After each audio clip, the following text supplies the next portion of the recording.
Brookdale Senior Living Incorporated under healthcare facilities. We could call that death care facilities, though. Cardinal Health Incorporated, a healthcare distributor, and CareFusion Corporation, healthcare equipment. Chugai Pharmaceuticals, Signacorp Managed Healthcare, Community Health Systems Healthcare Facilities, Cooper COS Incorporated, which is healthcare supplies, Coventry Healthcare Incorporated, again managed healthcare, Danapon Sumitomo Pharmaceuticals, Daiichi Sankyo Pharmaceuticals, Endion Incorporated Healthcare Services, Aise Pharmaceuticals, and of course Eli Lilly and Company Pharmaceuticals. Now these were just the pharmaceutical and healthcare companies for the letters A through E. So what's the big deal? What's wrong with pharmaceutical and healthcare industry investments? Well, I'm glad I asked. The recently passed H.R. 3590, Patient Protection and Affordable Care Act, or Obamacare, you know, the infamous healthcare bill that passed without our legislators even reading its thousands of pages before voting to approve it. This one bill signed by our good President Obama will guarantee that pharmaceutical and healthcare insurance corporations receive many trillions of dollars in research and development and other taxpayer grants and giveaways.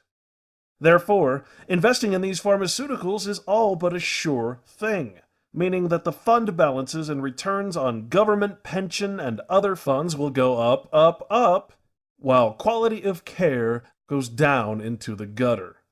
This is just one step away from insider trading. But I'm sure that the government won't be prosecuting its own branch government for manipulating the market that it manipulates through insane House resolutions like the Obamacare bill. These are two peas in a pod. Moving on. Interestingly, we see that the state of Florida has investments in the corporate state of Oregon. Here in cash and temporary funds, under the Dreyfus Government Cash Management Fund, in U.S. cash, the state of Florida has $2.3 million. In the Fixed Income Federal National Management Association, under agencies and other government obligations, we have about $5.1 million. And for those of you like me who always thought that scholarship funds were set up by someone who just cared about education, think again. Here we see one of the Florida State Scholarship Funds, the Agnes Peebles Scholarship Fund to be exact. Here it states the market value of stocks held in the scholarship fund. We have AT&T, Comcast, LSI Logic, Merck Pharmaceuticals, Quest, Verizon, Bell Atlantic, Vodafone, and Fairpoint Communications. I'll be told this scholarship fund has over $2 million in investments. And that is profit, which is probably never going to be seen by any student. Now, also listed on this scholarship fund is the class of stock. Notice that some is Class A stock, some is Class B stock, and some have both. Let's pause for a moment and really get a grasp on what stock actually is. Back to Wikipedia, we see that under the page named Stock, and in the subsection Shares, it states that shares represent a fraction of ownership in a business. Pretty simple. If you own stock in a business, you have partial ownership in that business. And as collective government, who has partial ownership in over 185,000 different governments, you can start to understand how much of these corporations the collective government owns. A business may declare different types or classes of shares, each having distinctive ownership rules, privileges, or share values. Under the Types of Stock section, it states, stock typically takes the form of shares of either common stock or preferred stock. As a unit of ownership, common stock typically carries voting rights that can be exercised in corporate decisions. Very important. Preferred stock differs from common stock in that it typically does not carry voting rights, but is legally entitled to receive a certain level of dividend payments before any dividends can be issued to other shareholders. Preferred stock may be hybrid by having the qualities of bonds of fixed returns and common stock voting rights, however. They also have preference in the payment of dividends over common stock and also have been given preference at the time of liquidation over common stock. Under the shareholder section, it states, a shareholder or stockholder is an individual or company, including a corporation, that legally owns one or more shares of stock in a joint stock company. Both private and public traded companies have shareholders. Companies listed at the stock market are expected to strive to enhance shareholder value. Once again, the people are left in the cold. Shareholders are granted special privileges depending on the class of stock, including the right to vote on matters such as elections to the board of directors, the right to share in distributions of company's income, the right to purchase new shares issued by the company, and the right to a company's assets during a liquidation of the company. However, shareholders' rights to a company's assets are subordinate to the rights of the company's creditors. Now, once again here, we are touching on the subject of collective government. All of the 185,000 plus different corporations acting as governments, having voting rights in all of these publicly traded and private corporations on matters related to the board of directors.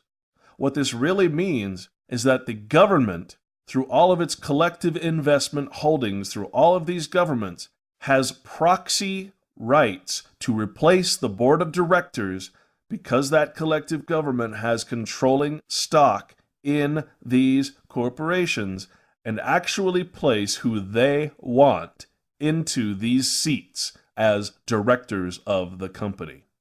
Therefore, the government not only has controlling interest through stock investment, Class A and B, into these companies, but collectively, government also calls the shots. And worst of all, government is the regulator of government-owned corporations. Under the section Shareholder Rights, it states that although ownership of 50% of shares does result in 50% ownership of a company, it does not give the shareholder the right to use a company's building, equipment, materials, or other property. This is because the company is considered a legal person. Once again, corporations are people too, thus it owns all its assets itself. However, in most countries, boards of directors and company managers have a fiduciary responsibility to run the company in the interests of the stockholders. If the majority stockholder in every case is collective government, and the government elects the board of directors, who then have a fiduciary responsibility to run the company in the interest of its stockholders, or the government, you see the vicious circle that is happening here. This is corporate governance. This is corporate fascism. Even though the board of directors runs the company, the shareholder has some impact on the company's policy, as the shareholders elect the board of directors. Each shareholder typically has a percentage of votes equal to the percentage of shares he or she owns. Now, one of the differences between Class A and Class B stock will be the amount of votes attached to that stock. For instance, the initial Class A stock might have 20 to 50 votes attached to it, whereas a Class B stock available on the open market might only have 1 vote. So as long as the shareholders agree that the management or agent are performing poorly, they can elect a new board of directors, which can then hire a new management team. So government, just as it didn't like Saddam Hussein, can go in and replace the CEO of the company through the board of directors by proxy vote. Board candidates are usually nominated by insiders or by the board of directors themselves, and a considerable amount of stock is held or voted by insiders. Now, after looking at just Florida's State Comprehensive Annual Financial Report, and then considering all of the other governments around the country, it's pretty obvious who has controlling stock in these corporations. Collective government.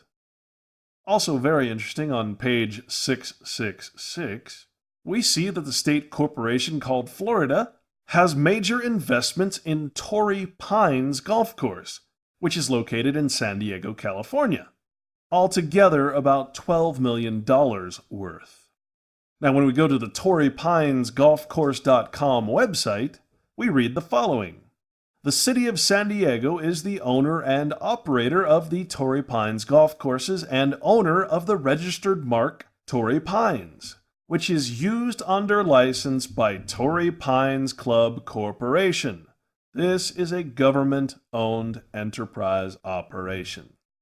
Now, I don't have to tell you that if you add up these over 1,400 pages of investments, cash holdings, and other assets of the state government of Florida, the budget deficit of the entire world could probably be paid off. So the next time you hear your local politician, city council member, senator, or congressman in the state of Florida tell you that we're in a budget crisis, you call him or her out on their lie.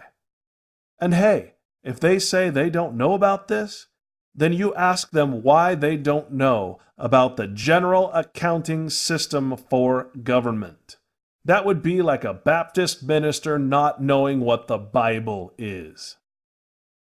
So let's take a little trip over to the West Coast and look at the 2000 Comprehensive Annual Financial Report for the California State Teachers Retirement System. Now again, this is a government corporation, stating that CalSTRS is a component unit of the state of California. Of course, this report is only 90 pages long, as it does not list each individual investment and asset separately. So in this CAFR, we're only going to be looking at totals. We begin with the California State Teachers Retirement System combined statements of plan net assets as of June 30th, 2000.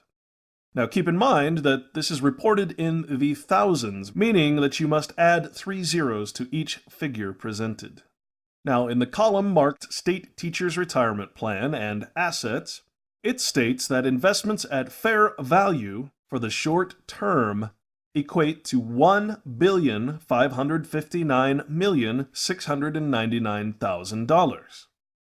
Under debt securities, domestically, meaning in the United States, CalSTRS is holding $27,236,000,000, and internationally, $22,000. In equities domestically, CalSTRS is holding $46,691,549,000. In international equities, stock, and other investments, CalSTRS is holding $26,956,087,000. Alternative, I'm not sure what that refers to, $5,105,654,000. Real estate holdings equate to $3,771,458,000, and finally securities lending collateral at $16,107,099,000. So total investments equal over $127 billion. But wait, that's not the end. For CalSTRS is apparently in possession of some petty cash at $3,234,000.